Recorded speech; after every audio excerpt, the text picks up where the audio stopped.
يا مساء الجمال. حلقات الملخص اللي فات انتهت وبنعرف ان عيسى الوزان خطف عم خميس وكمان ولع في العشه بتاعته. وقبل ما نبدا عايزه افكرك ان مسلسل العتاوله الجزء الثاني هيبقى من ضمن ملخصاتنا الاسبوعيه في رمضان، وكل سنه وانتم طيبين. ما تنساش اللايك ويلا نبدا. حكايتنا بدات مع نصار لما راح لخضر عشان يبلغه باللي عيسى عمله مع عم خميس، وقال لك انه كده علم علينا. بعدها الاتنين لموا رجاله وطلعوا على فيلا الوزان. ساعتها الوزان كان عامل لهم كمين هناك ورجالته طلعوا عليهم بالسلاح من كل حته، والوزان قال لهم الحمد لله على السلامه يا عتاوله، ما كنتش اعرف ان عم خميس غالي عليكم قوي كده. على العموم انا رجعته بيته معزز مكرم، ودي كانت قرصه ودن، والكوره دلوقتي في ملعبكم. رجعتولي حاجتي نبقى حبايب، ركبتوا دماغكم يبقى يلا بينا، هتقوم حرب وهتاكل الكل. وعايزه اقول لك ان عيسى ما استناش ان النصار يرجع له حاجته وبدأ الحرب بدري، وده لأن الوزان طلع هو اللي زق سعد وعاطف على شادية، وكمان أمر سعد إنه يروح المنطقة ويعمل لها فضيحة في الشارع. على الجانب التاني عيشة راحت تبلغ نصار إن فارس مش ابنهم، وده بعد ما عرفت مكان ابنهم الحقيقي واللي طلع اسمه مالك. فصاحبنا ما كدبش خبر وراح لمراد أبو مالك، وفي أول الكلام قال له إنه مش مصدق إن العيال اتبدلت، بس التحاليل بتقول غير كده،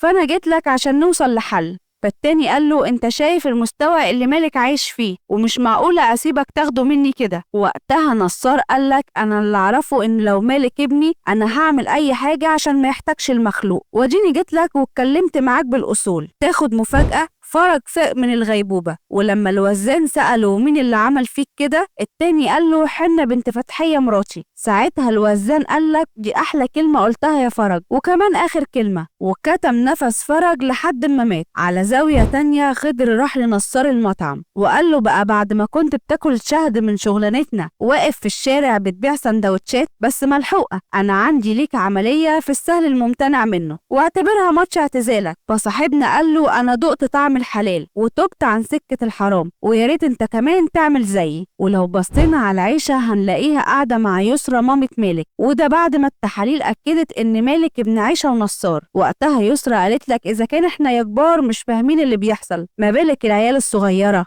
وفي الآخر اتفقوا إن عيشة وفارس يقضي يوم عند يسرى في الفيلا، أو بيحاولوا يمهدوا للعيال الوضع الجديد. نروح لسترة وبنشوفها بتدي نجاة مامة دينا الدهب عشان تشيله معاها، وطلبت منها ما تجيبش سيرة لحد. وعايزة أقولك إن نجاة دي حكايتها حكاية، وده لأنها اتطلقت من رشدي جوزها 3 مرات، وبعدها اتجوزت السبتي عشان يبقى محلل كبري يعني، ومن ساعتها رشدي هيتجنن. نكمل حكايتنا. نصار راح يقابل هندية. طب ليه؟ أقولك، المعلم كان متفق مع هندية من الأول إن يسرق التمثال ويديهولها قصاد إنها تخلص على الوزان. واحد هيسألني هو ليه نصار بيعمل كده؟ كمل معاه للآخر وأنا فهمك. المهم هندية عشان تتأكد إن التمثال لسه معاه قالت لك إنها عايزاه يصور ال10 جنيه دي جنب التمثال ويبعت لها الصورة، بس اللي هي تقصده فعلا إنها تعرف مكان التمثال. وده بعد ما اتفقت مع خضر إنه يراقب أخوه لما يطلع التمثال عشان يصوره لها التاني يسرقه. نرجع لعيسى الوزان اللي راح لحنة وقعد يجرجرها في الكلام لحد ما اعترفت ان هي اللي قتلت فرج عشان حاول يتهجم عليها. وقتها الوزان سجل كلامها في التليفون بتاعه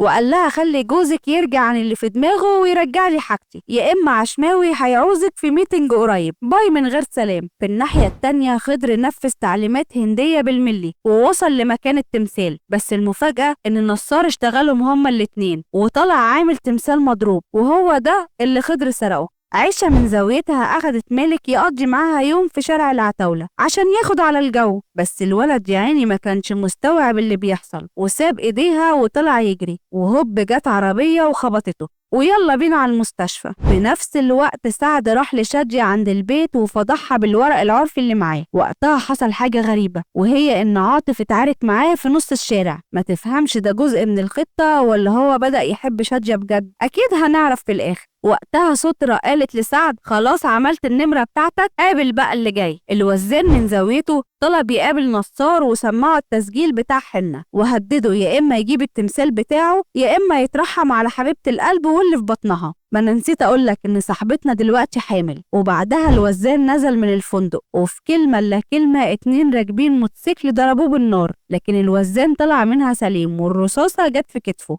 وفي اللحظة دي كان كل اللي بيفكر فيه الوزان مين اللي اتجرأ وعمل فيه كده، وأول حد جه في دماغه هو نصار. وعشان يعرف إذا كان هو اللي عمل كده ولا لأ، طلب من استبتي يدور ورا الحكاية ويعرف مين اللي عمل كده. في نفس الوقت البني راح لنصار وحكاله على حقيقة اللي حصل لفرج، وإن الوزان هو اللي قتله مش حنة. طب هو عمل كده ليه؟ أقولك. البني بعد ما شاف الوزان بيموت فرج اللي كان واحد من رجالته، حس إنه ملوش أمان وممكن يقتله هو كمان، بس كل الكلام ده ملوش قيمة طول ما الاعترافات بتاعت حنة مع الوزان. عشان كده اتفق هو ونصار انهم يغرقوا كونتينر من بتوع عيسى، وبعدها نصار يروح له على اساس انه شمتان ويشد هو والبني في الكلام. وقتها البني يسلك التليفون بتاع الوزان ويديه لنصار. نرجع لسترة اللي لا على حامي ولا على بارد. ليه؟ لان نجاة شكلها كده جالها زهايمر ومش عارفة هي خبت الدهب فين، وكمان عشان اللي حصل مع شادية بنتها، فطلعت كل غلها في سعد وبعتت له قطة ومعاها رجالة ونفذت عليه حكم الإعدام في بيته.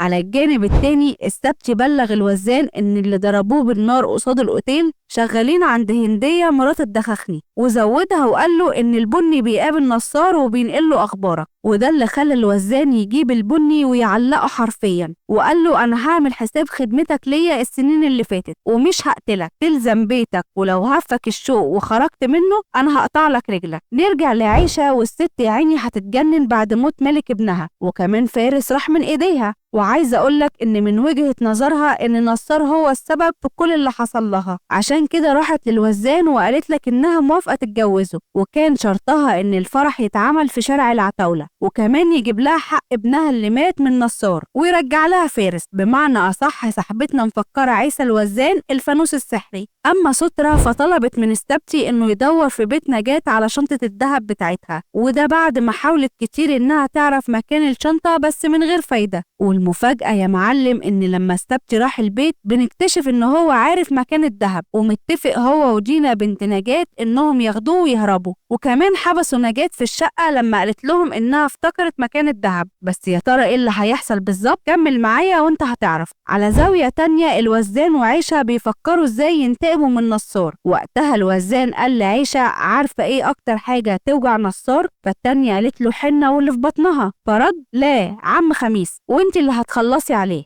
طب وهو عمل ايه؟ اول حاجة قوم محامي الدبة وابو جازية وطلعهم من السجن وبقوا من رجالته، وتاني حاجة اخد رجالته وراحوا شارع العتاولة وقعدوا يكسروا فيه يمين وشمال، وتالت حاجة هدد عاطف وقالك انه لو ما طلقش شادية هيموته، وده بعد ما فضحه وقال ان هو كان شغال معاه هو وسعد من الاول، والتاني طلقها على عينه لانه كان خلاص حبها. واخر حاجة خلى رجالته يضربوا خضر ويعلموا عليه قصاد الحتة كلها. وبالليل نصار رجع المنطقة وسأل أخوه عن اللي حصل، فرد عيسى عمل نمرة وعلم علينا في منطقتنا. والمفاجأة لما سترة قالت لنصار كل ده بسببك، انت مش ابني ولا خضر يبقى أخوك، وأبوك هو عم خميس. وطبعا صاحبنا ما كانش مصدق اللي بيتقال، فراح لعم خميس عشان يعرف الحقيقة. في نفس الوقت عيشة نفذت الخطة اللي بينها وبين الوزان وإدت لعم خميس حقنة سم وخلصت عليه. ولما نصار وصل لقاه بيطلع في الروح. وتاني يوم الوزان ما عملش حساب للراجل اللي مات وعمل فرحه على عيشة في شارع العتاولة قصاد الكل.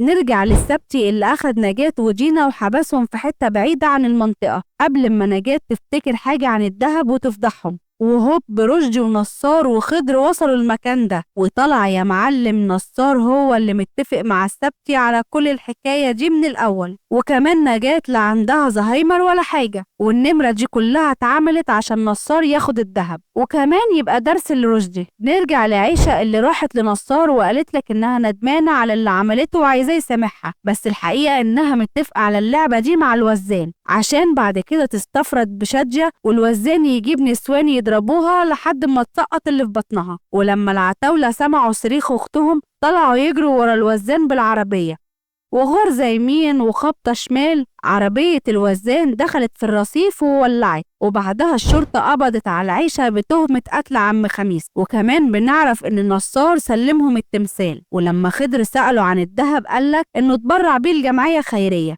وفي النهاية العتاولة بيعملوا افتتاح كبير للمطعم بتاعهم وقرروا ياكلوها بالحلال. وكده تخلص حكايتنا. لو عجبك الملخص ما تنساش تدعمنا باللايك والسبسكرايب. كل وسائلنا على السوشيال ميديا هتلاقيها تحت الفيديو وفي أول كومنت. باي.